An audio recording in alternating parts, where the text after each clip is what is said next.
Hello दोस्तों, ज्ञान take में आप सभी का स्वागत है। आज हम मुंशी प्रेमचंद जी द्वारा लिखी एक बहुत ही प्रसिद्ध कहानी ममता को पढ़ेंगे। तो चलिए वीडियो को शुरू करते हैं। हिंदी कहानी ममता। मुंशी प्रेमचंद। एक बाबू रामरक्षादास दिल्ली के एक ऐश्वर्यशाली खत्री थे, बहुत ही ठाठ बाट से रहने वाले। बड़े बड़े अमीर उनके यहाँ नित्य आते आते थे। वे आए हुओं का आदर सत्कार ऐसे अच्छे ढंग से करते थे कि इस बात की धूम सारे मोहल्ले में थी। नित्य उनके दरवाजे पर किसी न किसी बहाने से इष्ट मित्र एकत्र हो जाते, टेनिस खेलते, ताश उड़ता, हारमोनियम के मधुर स्वरों से जी बहलाते, चाय पानी से हृदय प्रफुल्लित करते। अधिक और क्या चाहिए। जाति की ऐसी अमूल्य सेवा कोई छोटी बात नहीं है। नीची जातियों के सुधार के लिए दिल्ली में एक सोसाइटी थी। बाबू साहब उसके सेक्रेटरी थे और इस कार्य को असाधारण उत्साह से पूर्ण करते थे। जब उनका बूढ़ा कहार बीमार हुआ और क्रिश्चियन मिशन के डॉक्टरों ने उसकी शुश्रूषा की, जब उसकी विधवा स्त्री ने निर्वाह की कोई आशा न देखकर क्रिश्चियन समाज का आश्रय लिया, तब इन दोनों अवसरों पर बाबू साहब ने शोक के रेजोल्यूशंस पास किए। संसार जानता है कि सेक्रेटरी का काम सभाएं करना और रेजोल्यूशन बनाना है। इससे अधिक वह कुछ नहीं कर सकता। मिस्टर रामरक्षा का जातीय उत्साह यही तक सीमाबद्ध न था। वे सामाजिक कुप्रथाओं तथा अंधविश्वास के प्रबल शत्रु थे। होली के दिनों में जबकि मोहल्ले में चमार और कहार शराब से मतवाले होकर फाग गाते और डफ बजाते हुए निकलते, तो उन्हें बड़ा शोक होता। जाति की इस मूर्खता पर उनकी आंखों में आंसू भर आते और वे प्रातः इस कुरीति का निवारण अपने हंटर से किया करते। उनके हंटर में जाति हितैषिता की उमंग उनकी वक्तृता से भी अधिक थी। यह उन्हीं के प्रशंसनीय प्रयत्न थे जिन्होंने मुख्य होली के दिन दिल्ली में हलचल मचा दी। फाग गाने के अपराध में हजारों आदमी पुलिस के पंजे में आ गए। सैकड़ों घरों में मुख्य होली के दिन मुहर्रम का सा शोक फैल गया। इधर उनके दरवाजे पर हजारों पुरुष स्त्रियां अपना दुखड़ा रो रही थीं।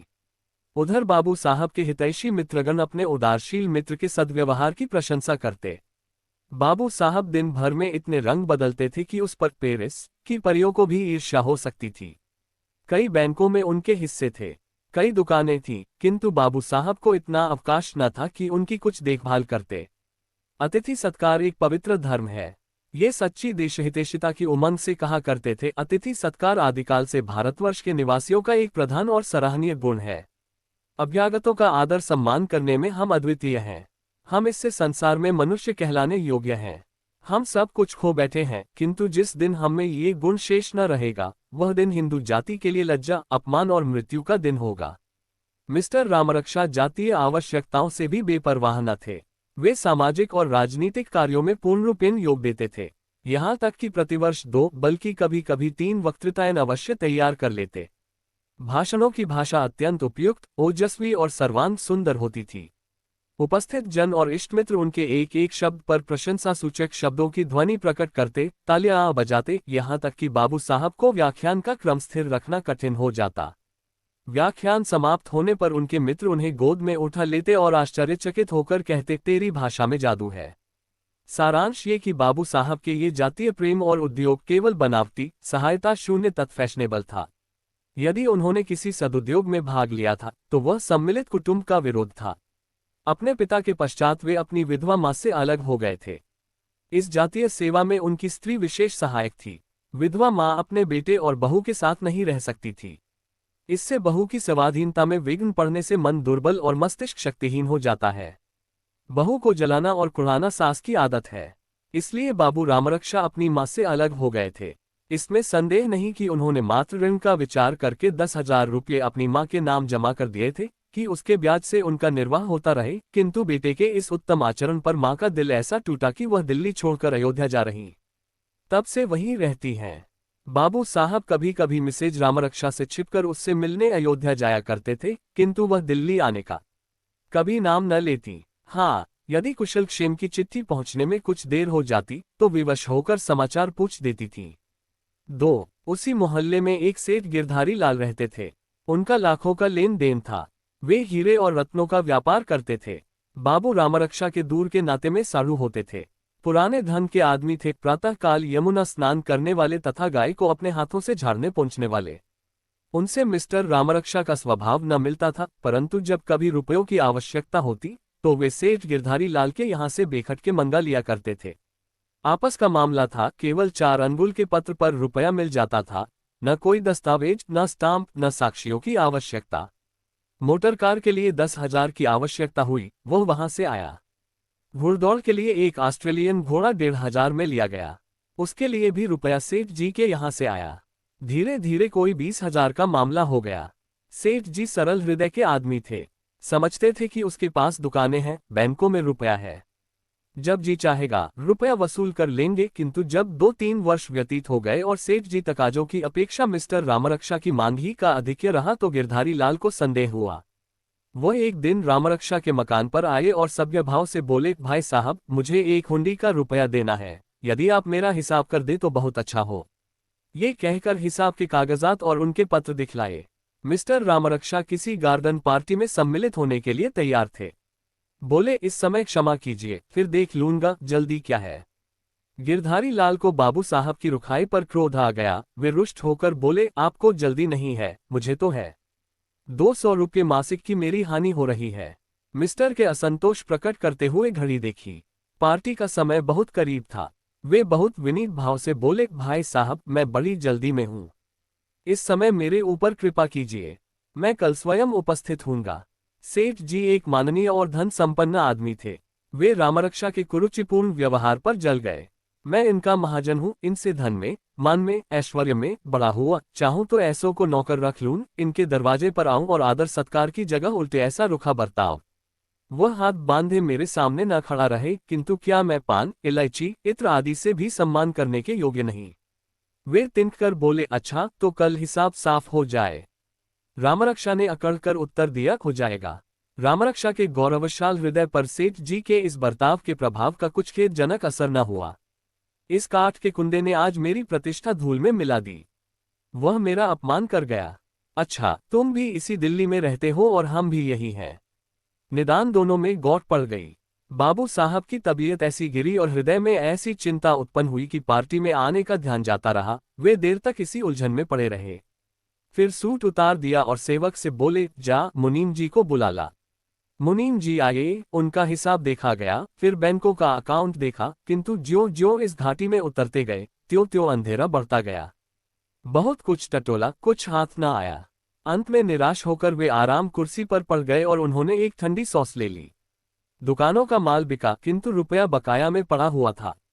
कई ग्राहकों की दुकानें टूट गई और उन पर जो नकद रुपया बकाया था वह डूब गया। कलकत्ते के आढ़तियों से जो माल मंगाया था, रुपये चुकाने की तिथि सिर पर आ पहुंची और यहां रुपया वसूल न हुआ। दुकानों का ये हाल, बैंकों का इससे भी बुरा। रात भर वे इन्हीं चिंताओं में करवटें बदलते रहे। अब क्या करना चाहिए? गिरधारी लाल सज्जन पुरुष हैं। यदि सारा हाल उसे सुना दूं तो अवश्य मान जाएगा, किंतु ये कष्टप्रद कार्य होगा कैसे? ज्यों ज्यों प्रातःकाल समीप आता था त्यों त्यों उनका दिल बैठा जाता था। कच्चे विद्यार्थी की जो दशा परीक्षा के सन्निकट आने पर होती है, यही हाल इस समय रामरक्षा का था। वे पलंग से न उठे, मुंह हाथ भी न धोया, खाने को कौन कहे। इतना जानते थे कि दुख पड़ने पर कोई किसी का साथी नहीं होता, इसलिए एक आपत्ति से बचने के लिए कई आपत्तियों का बोझा न उठाना पड़े, इस ख्याल से मित्रों को इन मामलों की खबर तक न दी। जब दोपहर हो गया और उनकी दशा ज्यों की त्यों रही, तो उनका छोटा लड़का बुलाने आया। उसने बाप का हाथ पकड़कर कहा, लाला जी, आज दाने क्यों नहीं तलते? रामरक्षा, भूख नहीं है। क्या काया है? मन की मिठाई। और क्या काया है? मार। किसने मारा है? गिरधारी लाल ने। लड़का रोता हुआ घर में गया और इस मार की चोट से देर तक रोता रहा। अंत में तश्तरी में रखी हुई दूध की मलाई ने उसकी चोट पर मरहम का काम किया। 3. रोगी को जब जीने की आशा नहीं रहती तो औषधि छोड़ देता है। मिस्टर रामरक्षा जब इस गुत्थी को न सुलझा सके तो चादर तान ली और मुंह लपेट कर सो रहे। शाम को एकाएक उठकर सेठ जी के यहाँ पहुंचे और कुछ असावधानी से बोले, महाशय, मैं आपका हिसाब नहीं कर सकता। सेठ जी घबराकर बोले, क्यों? रामरक्षा, इसलिए कि मैं इस समय दरिद्र निहंग हूं। मेरे पास एक कौड़ी भी नहीं है। आपका रुपया जैसे चाहे वसूल कर ले। सेठ, यह आप कैसी बातें कहते हैं? रामरक्षा, बहुत सच्ची। सेठ, दुकानें नहीं हैं। रामरक्षा, दुकानें आप मुफ्त लो जाए। सेठ, बैंक के हिस्से। रामरक्षा, वह कब के उड़ गए। सेठ, जब ये हाल था तो आपको उचित नहीं था कि मेरे गले पर छुरी फेरते। रामरक्षा, अभिमान, मैं आपके यहाँ उपदेश सुनने के लिए नहीं आया हूँ। ये कहकर मिस्टर रामरक्षा वहां से चल दिए। सेठ जी ने तुरंत नालिश कर दी। 20,000 मूल, 5,000 ब्याज। डिग्री हो गई। मकान नीलाम पर चढ़ा। 15,000 की जायदाद 5,000 में निकल गई। 10,000 की मोटर 4,000 में बिकी। सारी संपत्ति उड़ जाने पर कुल मिलाकर 16,000 से अधिक रमक न खड़ी हो सकी। सारी गृहस्थी नष्ट हो गई, तब भी 10,000 के ऋणी रह गए। मान बढ़ाए, धन दौलत सभी मिट्टी में मिल गए। बहुत तेज दौड़ने वाला मनुष्य प्रायः मुंह के बल गिर पड़ता है। 4. इस घटना के कुछ दिनों पश्चात दिल्ली म्यूनिसिपैलिटी के मेंबरों का चुनाव आरंभ हुआ। इस पद के अभिलाषी वोटरों की सजायन करने लगे। दलालों के भाग्य उदय हुए। सम्मतियां मोतियों की तोल बिकने लगी। उम्मीदवार मेंबरों के सहायक अपने अपने मुवक्किल के गुणगान करने लगे। चारों ओर चहल पहल मच गई। एक वकील महाशय ने भरी सभा में मुवक्किल साहब के विषय में कहा, मैं जिस बुजुर्ग का पैरोकार हूं वह कोई मामूली आदमी नहीं है। ये वह शख्स है जिसने फरजंद अकबर की शादी में 25,000 रुपया सिर्फ रक्स व सरूर में सर्फ कर दिया था। उपस्थित जनों में प्रशंसा की उच्च ध्वनि हुई। एक दूसरे महाशय ने अपने मोहल्ले के वोटरों के सम्मुख मुवक्किल की प्रशंसा यो की। मैं यह नहीं कह सकता कि आप सेठ गिरधारीलाल को अपना मेंबर बनाए। आप अपना भला बुरा स्वयं समझते हैं, और यह भी नहीं कि सेठ जी मेरे द्वारा अपनी प्रशंसा के भूखे हों। मेरा निवेदन केवल यही है कि आप जिसे मेंबर बनाए, पहले उसके गुण दोषों का भली भांति परिचय ले लें। दिल्ली में केवल एक मनुष्य है जो गत वर्षों से आपकी सेवा कर रहा है। केवल एक आदमी है जिसने पानी पहुंचाने और स्वच्छता प्रबंधों में हार्दिक धर्म भाव से सहायता दी है। केवल एक पुरुष है जिसको श्रीमान वायसराय के दरबार में कुर्सी पर बैठने का अधिकार प्राप्त है, और आप सब महाशय उसे जानते भी हैं। उपस्थित जनों ने तालियां बजाईं। सेठ गिरधारीलाल के मोहल्ले में उनके एक प्रतिवादी थे। नाम था मुंशी फैजुल रहमान खां। बड़े जमींदार और प्रसिद्ध वकील थे। बाबू रामरक्षा ने अपनी दृढ़ता, साहस, बुद्धिमत्ता और मृदु भाषण से मुंशी जी साहब की सेवा करनी आरंभ की। सेठ जी को परास्त करने का यह अपूर्व अवसर हाथ आया। वे रात और दिन इसी धुन में लगे रहते। उनकी मीठी और रोचक बातों का प्रभाव उपस्थित जनों पर बहुत अच्छा पड़ता।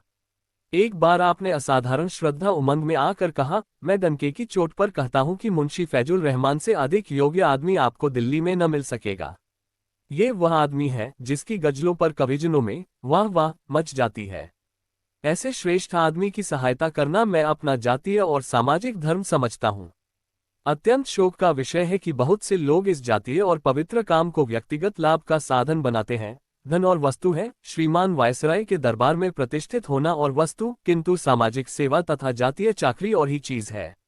वह मनुष्य जिसका जीवन ब्याज प्राप्ति, बेईमानी, कठोरता तथा निर्दयता और सुख विलास में व्यतीत होता हो, इस सेवा के योग्य कदापि नहीं है। 5. सेठ गिरधारीलाल इस अन्योक्तिपूर्ण भाषण का हाल सुनकर क्रोध से आग हो गए। मैं बेईमान हूँ, ब्याज का धन खाने वाला हूँ, विषयी हूँ। कुशल हुई जो तुमने मेरा नाम नहीं लिया, किंतु अब भी तुम मेरे हाथ में हो। मैं अब भी तुम्हें जिस तरह चाहूं नचा सकता हूँ। खुशामदियों ने आग पर तेल डाला। इधर रामरक्षा अपने काम में तत्पर रहे। यहाँ तक कि वोटिंग डे आ पहुंचा। मिस्टर रामरक्षा को उद्योग में बहुत कुछ सफलता प्राप्त हुई थी। आज वे बहुत प्रसन्न थे। आज गिरधारीलाल को नीचा दिखाऊंगा। आज उसको जान पड़ेगा कि धन संसार के सभी पदार्थों को इकट्ठा नहीं कर सकता। जिस समय फैजुल रहमान के वोट अधिक निकलेंगे और मैं तालियां बजाऊंगा, उस समय गिरधारीलाल का चेहरा देखने योग्य होगा। मुंह का रंग बदल जाएगा, हवाएं उड़ने लगेगी, आंखें न मिला सकेगा। शायद फिर मुझे मुंह न दिखा सके। इन्हीं विचारों में मग्न रामरक्षा शाम को टाउन हॉल में पहुंचे। उपस्थित जनों ने बड़ी उमंग के साथ उनका स्वागत किया। थोड़ी देर के बाद वोटिंग आरंभ हुआ। मेंबरी मिलने की आशा रखने वाले महानुभाव अपने अपने भाग्य का अंतिम फल सुनने के लिए आतुर हो रहे थे। 6 बजे चेयरमैन ने फैसला सुनाया। सेठ जी की हार हो गई। फैजुल रहमान ने मैदान मार लिया। रामरक्षा ने हर्ष के आवेग में टोपी हवा में उछाल दी और स्वयं भी कई बार उछल पड़े। मोहल्ले वालों को अचंभा हुआ। चौदनी चौक से सेठ जी को हटाना मेरू को स्थान से उखाड़ना था। सेठ जी के चेहरे से रामरक्षा को जितनी आशाएं थीं, वे सब पूरी हो गईं। उनका रंग फीका पड़ गया था। खेद और लज्जा की मूर्ति बने हुए थे। एक वकील साहब ने उनसे सहानुभूति प्रकट करते हुए कहा, सेठ जी, मुझे आपकी हार का बहुत बड़ा शोक है। मैं जानता कि खुशी के बदले रंज होगा तो कभी यहाँ न आता। मैं तो केवल आपके ख्याल से यहाँ आया था। सेठ जी ने बहुत रोकना चाहा, परंतु आंखों में आंसू डबडबा ही गए। वे नी स्प्रे बनाने का व्यर्थ प्रयत्न करके बोले, वकील साहब, मुझे इसकी कुछ चिंता नहीं। कौन रियासत निकल गई। व्यर्थ उलझन, चिंता तथा झंझट रहती थी। चलो अच्छा हुआ गला छूटा, अपने काम में हरज होता था। सत्य कहता हूँ, मुझे तो हृदय से प्रसन्नता ही हुई। ये काम तो बेकाम वालों के लिए है, घर न बैठे रहे, यही बेगार की। मेरी मूर्खता थी कि मैं इतने दिनों तक आंखें बंद किए बैठा रहा। परंतु सेठ जी की मुखाकृति ने इन विचारों का प्रमाण न दिया। मुखमंडल हृदय का दर्पण है, इसका निश्चय अलबत्ता हो गया। किंतु बाबू रामरक्षा बहुत देर तक इस आनंद का मजा न लूटने पाए और न सेठ जी को बदला लेने के लिए बहुत देर तक प्रतीक्षा करनी पड़ी। सभा विसर्जित होते ही जब बाबू रामरक्षा सफलता की उमंग में ऐंठते, मुंच पर ताव देते और चारों ओर गर्व की दृष्टि डालते हुए बाहर आए, तो दीवानी की 3 सिपाहियों ने आगे बढ़कर उन्हें गिरफ्तारी का वारंट दिखा दिया। अब की बाबू रामरक्षा के चेहरे का रंग उतर जाने की और सेठ जी के इस मनोवांछित दृश्य से आनंद उठाने की बारी थी। गिरधारी लाल ने आनंद की उमंग में तालियां तो न बजाईं, परंतु मुस्कुराकर मुंह फेर लिया। रंग में भंग पड़ गया। आज इस विषय के उपलक्ष्य में मुंशी फैजुल रहमान ने पहले ही से एक बड़े समारोह के साथ गार्डन पार्टी की तैयारियों की थी। मिस्टर रामरक्षा इसके प्रबंधकर्ता थे। आज की आफ्टर डिनर स्पीच उन्होंने बड़े परिश्रम से तैयार की थी, किंतु इस वारंट ने सारी कामनाओं का सत्यानाश कर दिया। यो तो बाबू साहब के मित्रों में ऐसा कोई भी न था जो 10,000 रुपये जमानत दे देता। अदा कर देने का तो जिक्र ही किया, किंतु कदाचित ऐसा होता भी तो सेठ जी अपने को भाग्यहीन समझते। 10,000 रुपये और म्यूनिसिपालिटी की प्रतिष्ठित मेंबरी खोकर इन्हें इस समय ये हर्ष हुआ था। मिस्टर रामरक्षा के घर पर जो ही यह खबर पहुंची, कोहराम मच गया। उनकी स्त्री पछाड़ खाकर पृथ्वी पर गिर पड़ी। जब कुछ होश में आई तो रोने लगी, और रोने से छुट्टी मिली तो उसने गिरधारीलाल को कोसना आरंभ किया। देवी देवता मनाने लगी, उन्हें रिश्वतें देने पर तैयार हुई कि ये गिरधारीलाल को किसी प्रकार निगल जाए। इस बड़े भारी काम में वह गंगा और यमुना से सहायता मांग रही थी, प्लेग और विसूचिका की खुशामदें कर रही थी कि ये दोनों मिलकर उस गिरधारीलाल को हड़प ले जाया। किंतु गिरधारी का कोई दोष नहीं, दोष तुम्हारा है। बहुत अच्छा हुआ, तुम इसी पूजा के देवता थे। क्या अब दावतें न खिलाओगे? मैंने तुम्हें कितना समझा, रोई, रूठी, बिगड़ी, किंतु तुमने एक न सुनी। गिरधारीलाल ने बहुत अच्छा किया। तुम्हें शिक्षा तो मिल गई, किंतु तुम्हारा भी दोष नहीं। ये सब आग मैंने ही लगाई।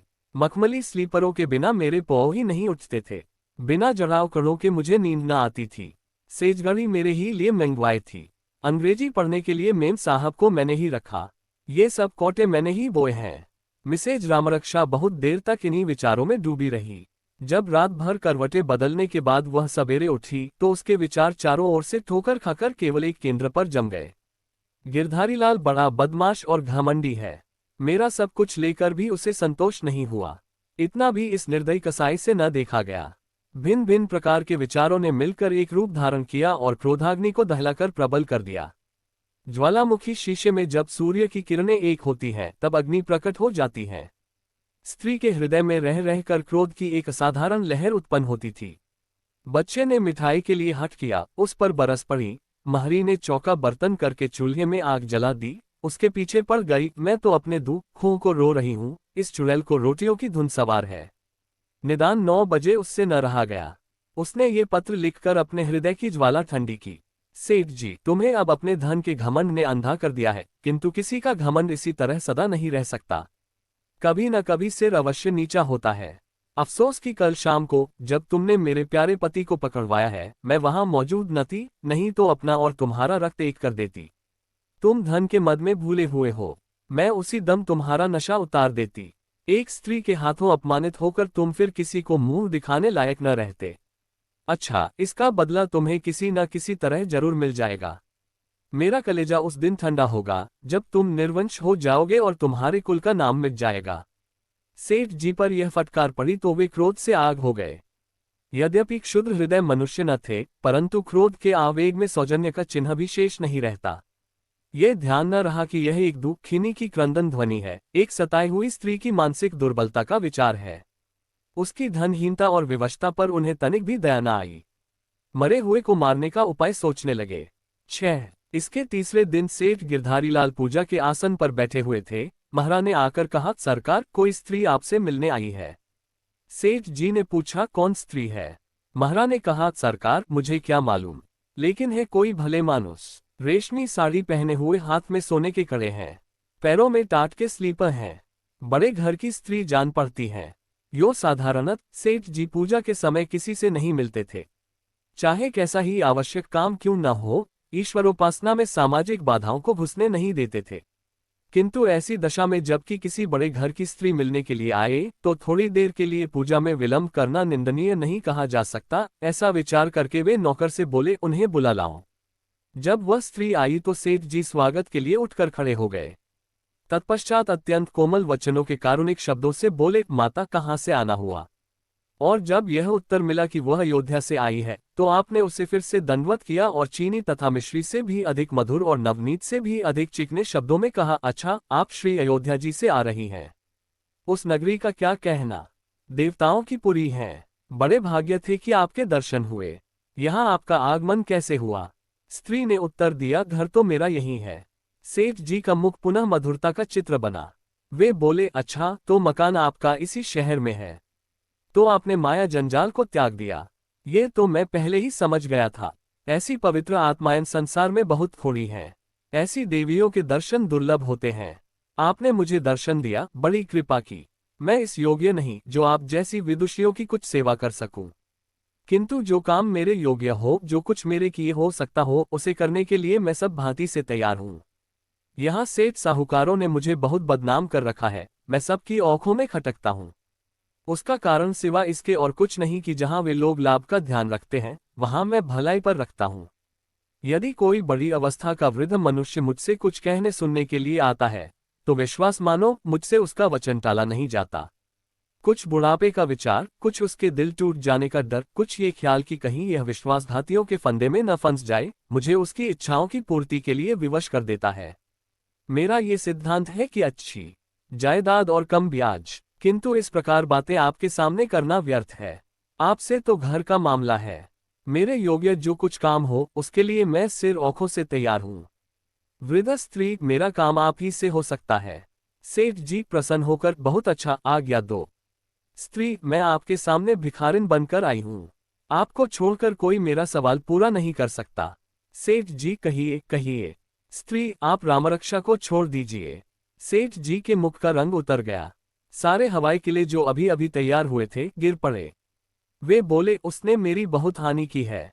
उसका घमंड तोड़ डालूंगा, तब छोड़ूंगा। स्त्री, तो क्या कुछ मेरे बुढ़ापे का, मेरे हाथ फैलाने का, कुछ अपनी बड़ाई का विचार न करोगे? बेटा, ममता बुरी होती है। संसार से नाता टूट जाए, धन जाए, धर्म जाए, किंतु लड़के का स्नेह हृदय से नहीं जाता। संतोष सब कुछ कर सकता है, किंतु बेटे का प्रेम माँ के हृदय से नहीं निकल सकता। इस पर हाकिम का, राजा का, यहाँ तक कि ईश्वर का भी बस नहीं है। तुम मुझ पर तरस खाओ, मेरे लड़के की जान छोड़ दो, तुम्हें बड़ा यश मिलेगा। मैं जब तक जीऊंगी तुम्हें आशीर्वाद देती रहूंगी। सेठ जी का हृदय कुछ पसीजा। पत्थर की तह में पानी रहता है, किंतु तत्काल ही उन्हें मिसेस रामरक्षा के पत्र का ध्यान आ गया। वे बोले, मुझे रामरक्षा से कोई उतनी शत्रुता नहीं थी। यदि उन्होंने मुझे न छेड़ा होता तो मैं न बोलता। आपके कहने से मैं अब भी उनका अपराध क्षमा कर सकता हूं। परंतु उसकी बीबी साहबा ने जो पत्र मेरे पास भेजा है उसे देखकर शरीर में आग लग जाती है। दिखाऊं आपको? रामरक्षा की मां ने पत्र लेकर पढ़ा तो उनकी आंखों में आंसू भर आए। वे बोली, बेटा, उस स्त्री ने मुझे बहुत दुख दिया है। उसने मुझे देश से निकाल दिया। उसका मिजाज और जबान उसके वश में नहीं, किंतु इस समय उसने जो गर्व दिखाया है उसका तुम्हें ख्याल नहीं करना चाहिए। तुम इसे भुला दो। तुम्हारा देश देश में नाम है। ये नेकी तुम्हारे नाक को और भी फैला देगी। मैं तुमसे प्रण करती हूँ कि सारा समाचार रामरक्षा से लिखवा कर किसी अच्छे समाचार पत्र में छपवा दूंगी। रामरक्षा मेरा कहना नहीं टालेगा। तुम्हारे इस उपकार को वह कभी न भूलेगा। जिस समय ये समाचार संवाद पत्रों में छपेंगे उस समय हजारों मनुष्यों को तुम्हारे दर्शन की अभिलाषा होगी। सरकार में तुम्हारी बड़ाई होगी और मैं सच्चे हृदय से कहती हूँ कि शीघ्र ही तुम्हें कोई न कोई पदवी मिल जाएगी। रामरक्षा की अंग्रेजों से बहुत मित्रता है, वे उसकी बात कभी न टालेंगे। सेठ जी के हृदय में गुदगुदी पैदा हो गई। यदि इस व्यवहार में वह पवित्र और माननीय स्थान प्राप्त हो जाए जिसके लिए हजारों खर्च किए, हजारों डालियां दी, हजारों अनुनय विनय की, हजारों खुशामदेह की, खानसामों की झिड़कियां सही, बंगलों के चक्कर लगाए, तो इस सफलता के लिए ऐसे कई हजार मैं खर्च कर सकता हूँ। संदेह मुझे इस काम में रामरक्षा से बहुत कुछ सहायता मिल सकती है, किंतु इन विचारों को प्रकट करने से क्या लाभ? उन्होंने कहा, माता, मुझे नाम नमूद की बहुत चाह नहीं है। बड़ों ने कहा है, नेकी कर दरिया में डाल। मुझे तो आपकी बात का ख्याल है। पदवी मिले तो लेने से इनकार नहीं, न मिले तो तृष्णा नहीं, परंतु ये तो बताइए कि मेरे रुपयों का क्या प्रबंध होगा। आपको मालूम होगा कि मेरे 10,000 रुपये आते हैं। रामरक्षा की मां ने कहा, तुम्हारे रुपये की जमानत में करती हूँ। ये देखो, बंगाल बैंक की पासबुक है, उसमें मेरा 10,000 रुपया जमा है। उस रुपये से तुम रामरक्षा को कोई व्यवसाय करा दो।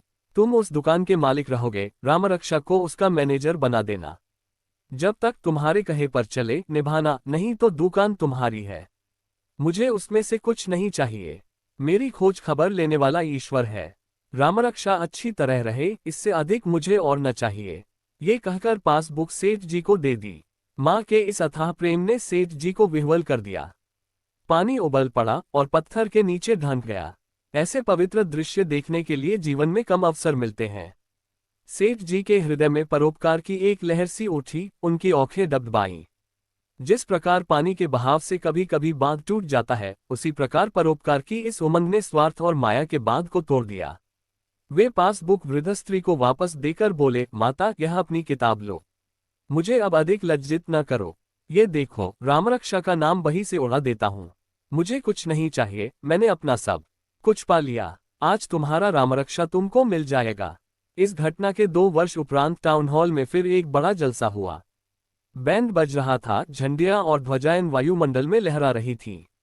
नगर के सभी माननीय पुरुष उपस्थित थे। लैंडो, फिटन और मोटरों से सारा हाता भरा हुआ था। एकाएक मुश्ती घोड़ों की एक फिटन ने हाते में प्रवेश किया। सेठ गिरधारीलाल बहुमूल्य वस्त्रों से सजे हुए उसमें से उतरे। उनके साथ एक फैशनेबल नवयुवक अंग्रेजी सूट पहने मुस्कराता हुआ उतरा। ये मिस्टर रामरक्षा थे। वे अब सेठ जी की एक खास दुकान का मैनेजर हैं। केवल मैनेजर ही नहीं, किंतु उन्हें मैनेजिंग प्रोप्राइटर समझना चाहिए। दिल्ली दरबार में सेठ जी को राबहादुर का पद मिला है। आज डिस्ट्रिक्ट मजिस्ट्रेट नियमानुसार इसकी घोषणा करेंगे और सूचित करेंगे कि नगर के माननीय पुरुषों की ओर से सेठ जी को धन्यवाद देने के लिए बैठक हुई है। सेठ जी की ओर से धन्यवाद का वक्तव्य रामरक्षा करेंगे। जिन लोगों ने उनकी वक्तृताएं सुनी है, वे बहुत उत्सुकता से उस अवसर की प्रतीक्षा कर रहे हैं। बैठक समाप्त होने पर सेठ जी रामरक्षा के साथ अपने भवन पर पहुंचे तो मालूम हुआ कि आज वही वृद्धा उनसे फिर मिलने आई है। सेठ जी दौड़कर रामरक्षा की मां के चरणों से लिपट गए। उनका हृदय इस समय नदी की भांति उमड़ा हुआ था। रामरक्षा एंड फ्रेड्स नामक चीनी बनाने का कारखाना बहुत उन्नति पर है। रामरक्षा अब भी उसी ठाट बाट से जीवन व्यतीत कर रहे हैं, किंतु पार्टियां कम देते हैं और दिन भर में 3 से अधिक सूट नहीं बदलते। वे अब उस पत्र को, जो उनकी स्त्री ने सेठ जी को लिखा था, संसार की एक बहुत अमूल्य वस्तु समझते हैं और मिसेज रामरक्षा को भी अब सेठ जी के नाम को मिटाने की अधिक चाह नहीं है। क्योंकि अभी हाल में जब लड़का पैदा हुआ था, मिसेज रामरक्षा ने अपना सुवर्ण कनकन भाई को उपहार दिया था, मनो मिठाई बांटी थी। ये सब हो गया, किंतु वह बात जो अब होनी चाहिए थी, न हुई। रामरक्षा की मां अब भी अयोध्या में रहती है और अपनी पुत्रवधू की सूरत नहीं देखना चाहती।